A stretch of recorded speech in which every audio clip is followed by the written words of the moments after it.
Now, I can't say shipping gonna be the fastest on these third-party little sites, but man, so we quite essentially know that Nike released the shoe, right?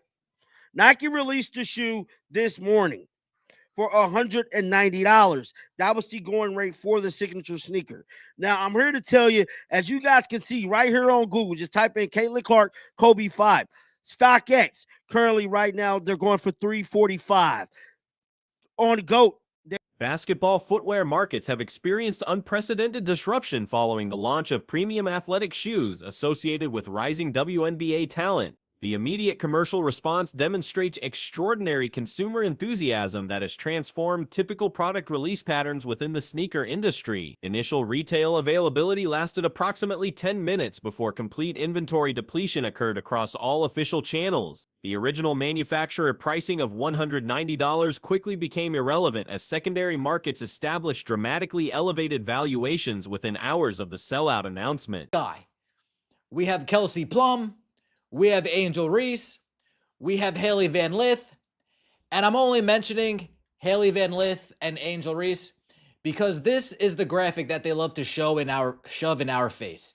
This is what people like to show as this is how marketable X player is. This is why X player is so popular. This is why this game draws so many views. Well, if we use that nonsensical Resale platform pricing reflects intense competition among collectors and enthusiasts seeking these limited edition items. StockX Marketplace currently displays valuations around $345, while GOAT platform shows higher assessments reaching $386. Flight Club listings hover near $375, representing consistent premium pricing across major authentication services. Supply constraints have created particularly volatile market conditions across different sizing options. Inventory tracking reveals rapid depletion of popular measurements, with size 9.5 showing only 19 remaining pairs available through primary resale channels. This scarcity pattern persists despite reported initial production runs totaling 13,000 units globally. They're going for $386. And Flight Club, you're looking at $375. Must mind you, these sneakers was just released a few hours ago. These sneakers were retail for $190. This is the Caitlin Clark defect. Now, I'm telling you, within the next hour or by the time this video drops, expect these numbers to change. Now, a lot of these sizes here may be fluctuating as well. Smaller sizing categories command exceptional premiums due to demographic demand patterns. Size 7 has reached $550 on certain platforms, while size 7.5 trades around $413. Size 8.5 maintains valuations between $375 and $390, with price fluctuations occurring in real time as inventory levels shift. Market analysts predict continued appreciation, with projections suggesting values could reach $1,000 to $3,000 ranges within weekly time frames. Historical precedent exists for premium basketball footwear achieving such valuations, particularly items connected to legendary player legacies or limited collaborative releases. Logic, a game that features Angel Reese, a game that features Haley Van Lith, a game that features Kelsey Plum should for sure average more than 240,000 viewers. It gets worse. The Los Angeles Sparks versus the Minnesota Lynx. Another Kelsey Plum game going up against last year's runner-ups, the Minnesota Lynx.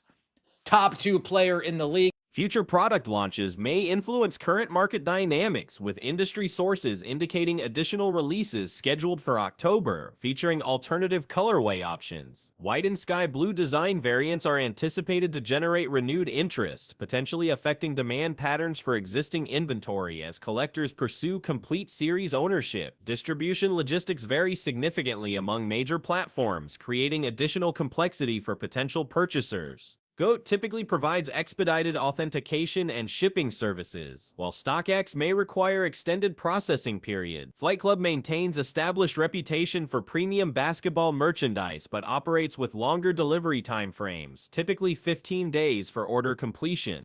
Now, while that load, let me go over this here with you guys. So a lot of these sizes and stuff might be fluctuating. So for the people that wondering if your size available, I'm here to tell you gonna find your size, but you're gonna have to quick, fast, and in a hurry find your size. So as of right now, size 9.5 men's, only 19 left. Guys, Nike released 13,000 shoes, bro. StockX right now only got 19 shoes left for the 9.5. Authentication protocols remain critical considerations given elevated pricing levels. Major platforms employ sophisticated verification systems, but buyers must exercise caution when considering alternative sources that may lack comparable protection standards or guarantee programs. Professional women's basketball broadcasting has revealed significant audience engagement disparities depending on featured talent. Recent viewing data exposes concerning trends for league programming that exclude specific high-profile players, raising questions about sustainable audience development strategies. A contest between Los Angeles and Chicago featuring prominent athletes including established forwards and rising rookies attracted only 240,000 viewers. This figure disappointed expectations given the marketing emphasis typically placed on these competitors as primary audience attractions. Industry projections suggested such matchups should generate substantially higher engagement levels. Nafisa Collier, some people want to argue she's the best player in the league. She can score, she can defend, she's a 3-level scorer, she can defend on the perimeter, she can defend on the interior. Nafisa Collier is a straight up baller. You're not going to get an argument out of me when it comes to that. Nafisa Collier can flat out play. But the Minnesota Lynx, they play a little bit of an old school style of basketball. It's a lot of ball movement, but it is still an old school. Another broadcast presented similarly concerning statistics when Los Angeles faced Minnesota, the previous season's championship finalist.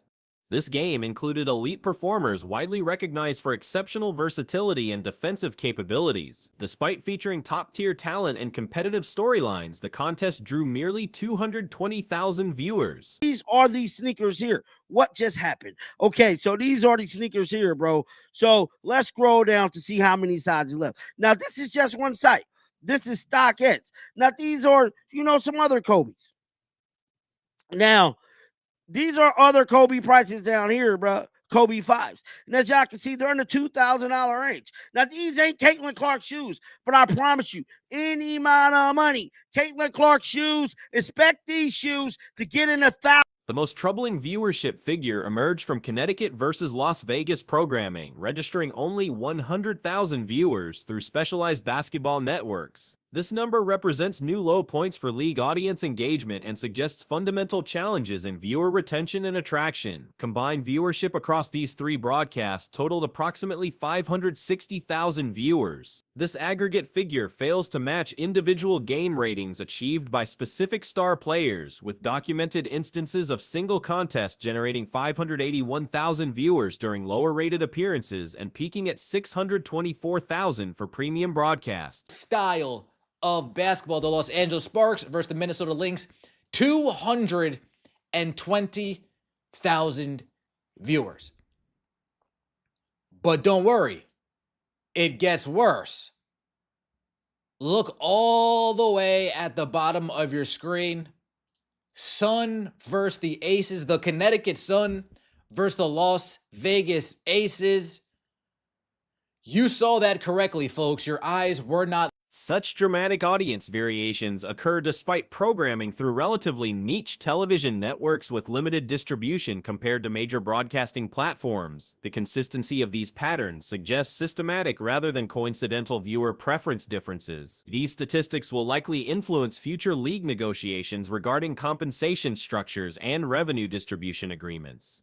Ownership groups may reference audience engagement data when establishing player valuation frameworks and determining broadcast partnership terms. The measurable impact of individual performers on overall product value provides concrete evidence for contract discussions. $1,000 range. Yes.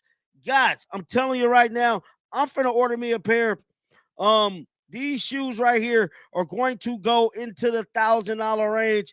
These are special Kobe shoes, bro. I'm telling you right now. And then these are other Kobe sneakers here.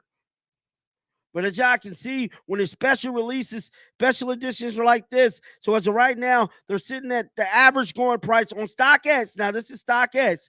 League development requires immediate infusion of compelling talent capable of attracting both dedicated enthusiasts and casual observers. Few current performers possess the crossover appeal necessary for sustained audience growth beyond core basketball communities. This scarcity of marquee attractions creates ongoing challenges for league expansion and commercial viability. Lying to you.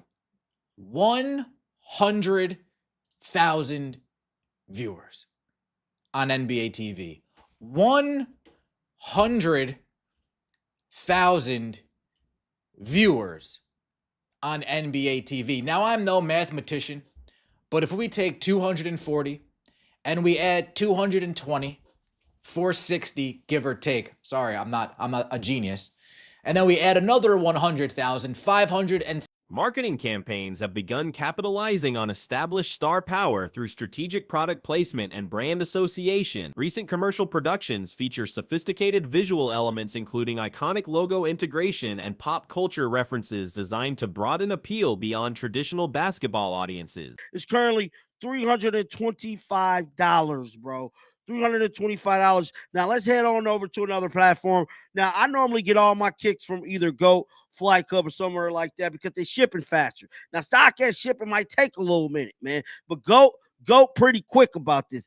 Now look, already, y'all remember how I told you that the numbers are going to fluctuate throughout the day. The numbers already $7.5, $413, bro. Advertisement timing coincides with product launches, creating synchronized marketing approaches that leverage multiple revenue streams simultaneously. Clothing lines scheduled for holiday release periods indicate comprehensive brand development strategies, extending beyond footwear into broader lifestyle categories. 60,000 between those 3 games, 560,000 between those 3 games, and we are still less than the lowest viewership rating that Caitlin Clark has drawn on NBA TV this year. That is not good, number 1. That is embarrassing, number 2. And if I'm an owner, if I'm a negotiator on the behalf of the owners, when we get to this new CBA negotiation, I'm walking into that room with a file this thick with The commercial production draws inspiration from entertainment industry classics, incorporating recognizable visual effects and artistic references that connect basketball marketing with broader cultural touchstones. This approach suggests deliberate attempts to expand audience reach beyond sport-specific demographics.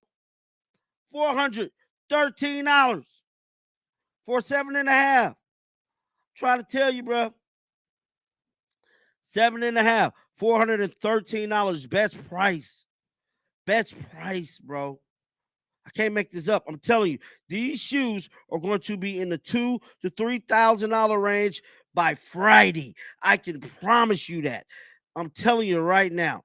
They're going to be up there. They're one of the ones. Y'all ever heard one of the ones? These developments illustrate complex marketplace dynamics, where individual star power dramatically influences both product valuations and audience engagement levels. The concentration of commercial appeal in specific performers creates both opportunities and vulnerabilities for league growth strategies. everything non-Caitlin Clark related, and I am showing you the difference between this is what I'm willing to pay based on a quality product that people want to watch, and this is what I'm willing to pay based on what you guys have been giving me for the last 25 years with less than 250,000 tuning in on NBA TV.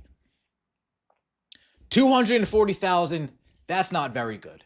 220, that's not very. 100,000. Broadcasting partnerships may require restructuring to account for viewership disparities and ensure sustainable revenue models. The stark contrast between high-profile and standard game ratings suggests current programming approaches may need fundamental revision to maintain commercial viability.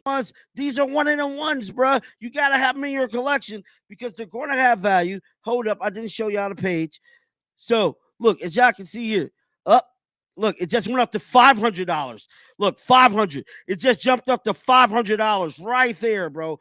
Caitlin Clark Kobe shoes on StockX. I mean, no, on GOAT. So this is GOAT. Now let's head on over to Flight Club. Flight Club here. So Flight Club is a big time sneaker platform.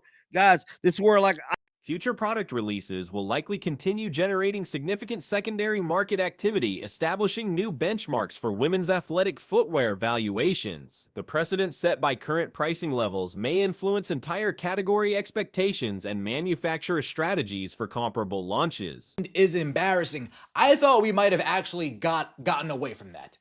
I didn't think I would be seeing a 100,000 viewed WNBA game on television, period, this year. What have I been saying all year? As much as things change, things continue to remain the same. And that's Caitlin Clark's lowest viewed game, 581. Her highest viewed so far on NBA TV. These interconnected trends in both product markets and broadcasting engagement reveal the evolving landscape of professional women's basketball, where individual performers increasingly drive commercial success across multiple revenue streams and audience platforms.